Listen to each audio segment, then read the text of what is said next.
Well, hello everyone and welcome to the channel. My name is Voiy and today we're going to be checking out the Assassin's Creed game that time forgot, and that is indeed Assassin's Creed Syndicate. If you've never heard of this one before, it's not the game about the YouTuber Syndicate, it's actually called Syndicate.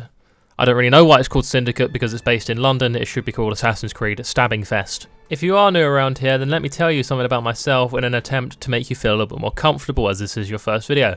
If I eat Haribos, I get severe diarrhea because I'm allergic to an ingredient in them. So now that that's out of the way and you're feeling a lot more comfortable, let's jump into the game. We start off this Assassin's Creed game in the modern day era with all this Abstergo bullshit that literally no one cares about. I mean, there's probably about as many people that care about this as there is people that care about my well-being and how I'm doing, which is quite impressive because the only person that cares about me is my meth dealer, and he only cares about me because I pay his bills and keep his lights on. Skipping past all that Abstergo bullshit, we then get transported to a time in the 1800s. I'm not really sure when. I should really pay more attention when I'm doing these videos, but we get introduced to the two main characters of the game, Jacob and Evie, and of course they are assassin twins. We are at a point in time where London was the most powerful city in the world, and if you controlled London, you controlled the entire world, so obviously there was many men with their big dicks flailing it around trying to get control of the city.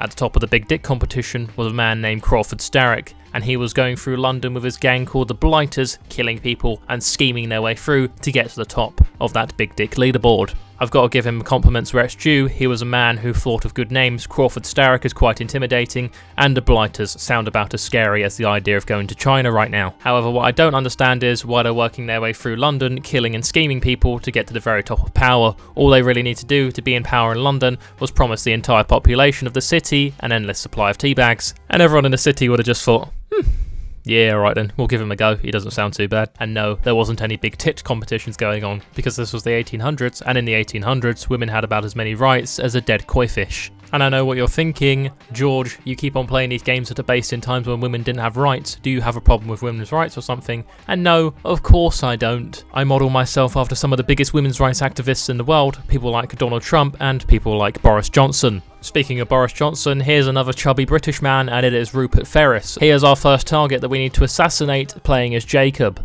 We need to disable Crawford Starrick, and by doing that, we take out his legs. His figurative legs, I mean, by assassinating all of the men that work for him. I honestly don't understand why we need to do this, because we could literally just disable him, grab a baseball bat, nip up to his room, and bash his legs in. What's he going to do then? It's not like he can run London without any legs. He can't claim disability welfare in the 1800s. At the same time though, we couldn't just completely discount him from being a dangerous man. I mean, Oscar Pistorius proved that you don't need to have legs to be capable of murder. Whilst getting familiar with my surroundings, the factory that Rupert Ferris was in charge of, I came into contact with a child, so obviously my first instinct was to try and stick a knife between the little cunt's eyes, but that didn't work as all the children in this game appeared to be holograms. So I settled for the next best thing, which was throwing knives in between the eyes of minimum wage workers. This unfortunately made me restart the mission, as apparently assassins didn't kill civilians. Someone should tell that to the Queen and the assassins that took out Princess Diana. So after having my fun tossing knives into the foreheads of minimum wage workers, I then shifted out a little bit more banter for the boys.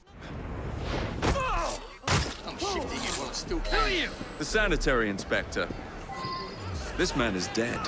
But of course, after beating up many men in a gang, I couldn't just leave here without leaving my impression on the minimum wage workers, so I decided to test out my throwing knife skills and threw one across the back alley into someone's forehead. The person standing next to them didn't really seem to mind too much, so I'm just going to justify that by saying that I was doing them a favour. Slowly but methodically making my way through the streets of Crawley, I surprisingly picked up more assassinations on gang members than I did STDs from the local public. I mean, like, seriously, we're assassins, we could go anywhere we want to in the UK, and we pick Crawley. For anybody wondering that's not from the area, Crawley isn't actually a bad place. I just live near there, and I used to have a local football team rival when I played for my under-12s team, and one of the players for Crawley once called my new Nike boots ugly, and I've just had it out for the entire city since then. Not to worry though, as I two-footed that kid a bit later in the game, breaking both of his legs, getting him off the pitch in tears, and forcing him to retire from football at the age of 12, forcing me at the age of 19 to then be suspended for playing for any football team in the southeast of the UK and doing a little bit of community service. But hey, he still can't walk properly to this day and lives on disability thanks to me, so who got the last laugh in the end there, Christopher? It's crazy to think that was nearly a year ago now. How the time flies when you're two-footing 12-year-olds. Making my way into the building where my assassination target Rupert Ferris was located, there was quite a few guards scattered around the building, and I didn't want them to get seen once I had assassinated them, so I instead decided to traumatize a young child by dumping a dead body right in front of him. Now, while I don't usually like to blow my own trumpet or anything, I will go ahead here and say that I think I am doing some sort of God's work by throwing this body in front of the child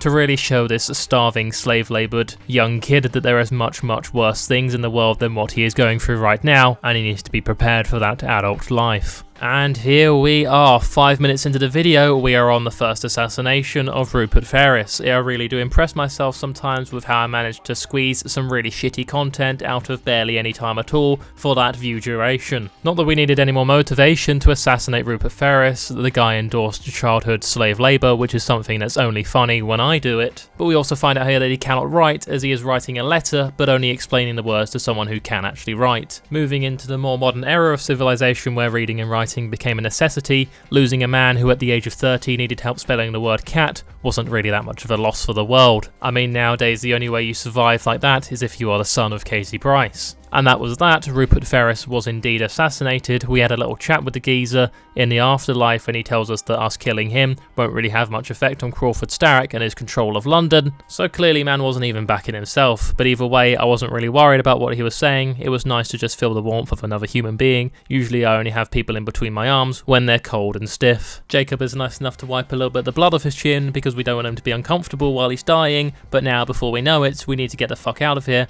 Luckily for us, there's a train passing underneath and I decide to jump on. I'm going to be so pissed if the ticket guard comes along and tries to fire me for being on the train illegally. Sir, I've just committed an assassination. I need to get out of here now. I don't have time for your funny business. I didn't see any ticket guards around, so I took matters into my own hands, travelling on the very top of the train, asking people if they did have a ticket, and if they didn't, I was just booting them off of the sidelines because you don't get on a train illegally. That is a horrible crime. So after booting about 10 people off the train for not having a ticket, we were then scheduled for some decent action sequences, and there goes the train. Fuck, we're crashing. I might actually die here. Luckily for me though, Jacob must be about as fast as Usain Bolt because somehow he keeps himself on the train that is currently being launched off of a cliff and then delivers some unexpected, fantastic banter. Well, we seem to have made an unscheduled stop.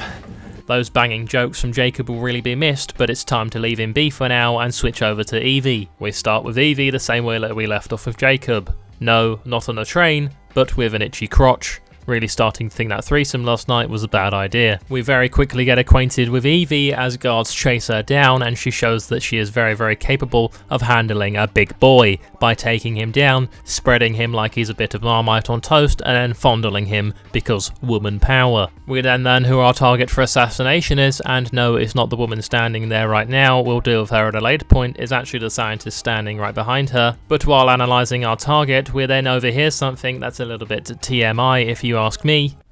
Miss Thorne, you ride me like a racehorse. That's great and all for you, fella. She looks about 30 years younger than you, so really you've got the best bargain here, but no need to be announcing it to the entire world. I mean, poor old Evie hearing that, she just has to settle for Jacob most of the time. I wouldn't usually endorse something like that, but what can I say? Being an assassin is a busy schedule, you gotta do what you gotta do. After 627 Assassin's Creed games, I'm still really not sure how the guards don't hear this.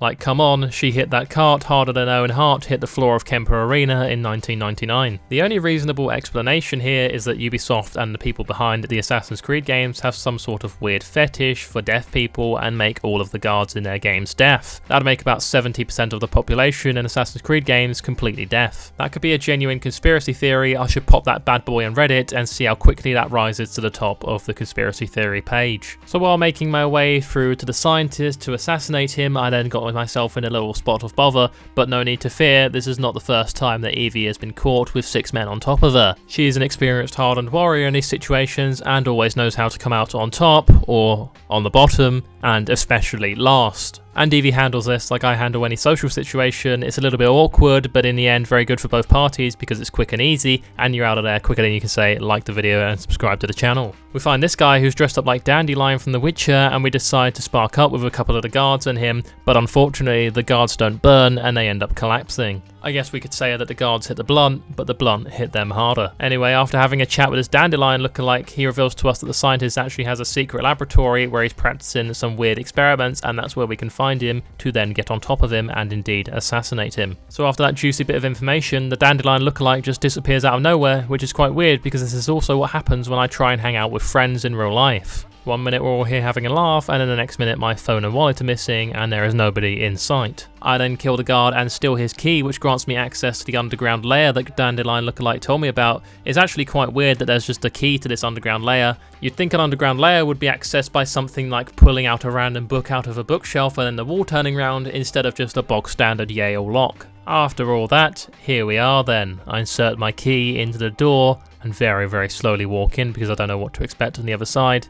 But it turns out it's just a giant elevator to then take me underground to this special layer where the scientist is. And after a couple more guard assassinations, we then finally make our way to the room where the scientist, aka David Brewster, is located, and we see he is working on a massive electrical component. I'm not really sure what man was thinking here, creating such a high voltage, massive component. This is the late 1800s, not many people even have light bulbs in their house yet. I think it may have something to do with a quote-unquote piece of Eden, which is something that we're looking for, but I'm not really paying too much attention to the story. Sorry if you wanted to follow that. So as I close in to assassinate him, it becomes clear that he has eaten Indian food in the last 24 hours, because I can literally smell his breath from up here. Come on, David, mate, you're a full-grown adult. You know at this point in your life that you should be brushing at least twice a day with at least a pea-sized bit of toothpaste with every brush. As I jump on him for the assassination, it becomes more and more apparent that the Indian food theory that I have is indeed correct, because boy, does he let his bowels just go completely loose. I can safely say while assassinating someone, I've never felt the need to throw up more than I did right now. Smelling in more detail, I'm thinking that that was a vindaloo that he had last night. Clearly David was at a restaurant with Miss Thorne and a few other men and went and ordered the spiciest thing on the menu just to prove that he is the alpha male in this situation and nobody else is getting rode like a racehorse by Miss Thorne apart from him. In the afterlife, David gives us a little bit of waffle about how we cannot take anything that we create in our universe when we die, which is actually quite deep and